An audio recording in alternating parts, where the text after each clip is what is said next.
Good morning po. Tayo po'y mag-aral ng salita ng Diyos. Romans chapter 8 verse 28. Alam natin sa lahat ng bagay ay gumagawa ang Diyos para sa ikabubuti ng mga nagmamahal sa Kanya, silang mga tinawag ayon sa Kanyang layunin. God works for the good of those who love Him. Paborito po natin itong verse na ito.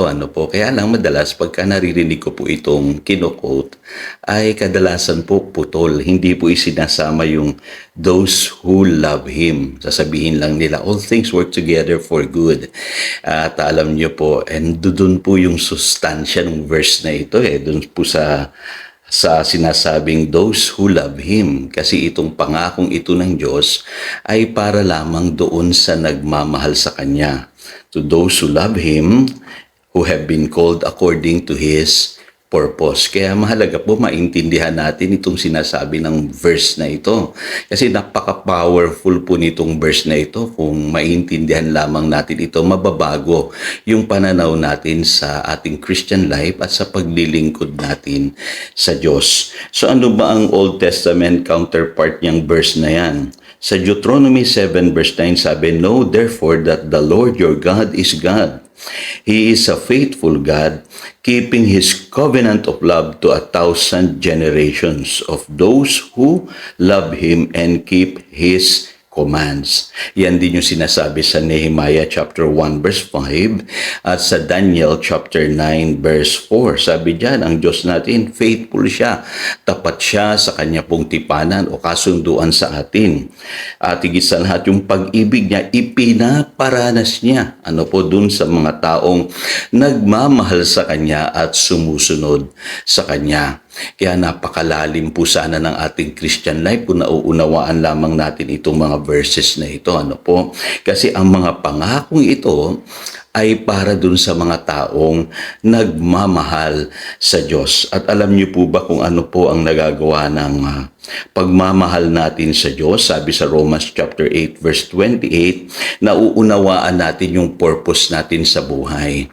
Hindi na tayo naliligaw at nagaganap natin yung kalooban ng Diyos sa ating buhay kung tayo ay tunay na nagmamahal sa Diyos. In other words, nabibigyan natin siya ng kaluguran sa lahat ng ating ginagawa. At alam niyo po, maraming Christian ngayon, hanggang ngayon confused po sila sa kanilang buhay. Hindi nila alam yung kanilang purpose. Pero kung ikaw ay nagmamahal sa Diyos, madidiscover mo yung calling mo, yung purpose mo sa buhay na ito. Pangalawa, napakaganda po ng binabanggit sa 1 Corinthians chapter 2 verse 9. However, as it is written, no eye has seen, no ear has heard, no mind has conceived what God has prepared for those who love Him. Dahil po sa tayo nagmamahal sa Diyos, tayo daw po ay may katiyakan sa ating kinabukasan. Kasi hawak ng Diyos ang ating kinabukasan. Maraming tao takot na takot ngayon sa kanilang kinabukasan. Pero alam niyo pong sikreto, mahalin mo ang Diyos. Ang Diyos na po ang bahala sa iyong future o kinabukasan. Pangatlo, mapapansin niyo po sa James chapter 1 verse 12, ang sabi diyan, "Blessed is the man who perseveres under trial, because when he has stood the test, he will receive the crown of life that God has promised to those who love Him." Kita niyo po, ang taong nagmamahal sa Diyos, magtatagumpayan sa lahat ng mga trials, tests, challenges. Gagawin niya ang lahat para malagpasan niya yung mga pagsubok na yan dahil sa nagmamahal siya sa Diyos. At marami pong Old Testament saints at New Testament saints, ginawa po nila yan. Kaya sila nagtagumpay, na-overcome nila yung mga pagsubok sa buhay dahil sila ay nagmamahal sa Diyos. At ang pangako ng Diyos, tatanggapin daw natin yung crown of life. Na ipinangako ng Diyos doon sa mga nagmamahal sa Kanya. Kaya kahit marami kang dinagdadaan ng pagsubok, kapatid, manatili kang nagmamahal sa Diyos. At kapatid, may reward yan kapag ikaw ay nagtagumpay diyan sa pinagdadaanan mong pagsubok. Kasi diyan mo napapatunayan na mahal mo ang Diyos sa kabila ng lahat ng iyong pinagdadaanan. po? Kasi doon po nakikita yung pagmamahal natin sa Diyos, hindi lamang doon sa panahon na masaya tayo, kundi doon sa mga panahon na tayo po'y dumadaan sa iba't ibang uri ng mga problema at pagsubok. At mapapansin nyo dun sa binasa kong Deuteronomy 7 verse 9, na ang Diyos po ay covenant keeping. Kaya yung tao pong nagmamahal sa Diyos, dapat din covenant keeping. Malalim yung kanyang commitment kay Lord. Hindi siya sumisira sa kanyang pangako sa Lord. Kung ano yung ipinangako mo sa Lord, kapatid, dapat tuparin mo yon. Maging covenant keeping ka. Kasi walang problema sa Diyos. Tapat siya at mananatiling tapat, sabi nga ng Biblia, to 1,000 generations. Ang question lang, ikaw ba tapat sa Kanya? At kung ano yung ipinangako mo sa Kanya, ay ginagawa mo ba, tinutupad mo pa? Dun po tayo minsan nagkakaiba, yung katapatan natin sa Lord.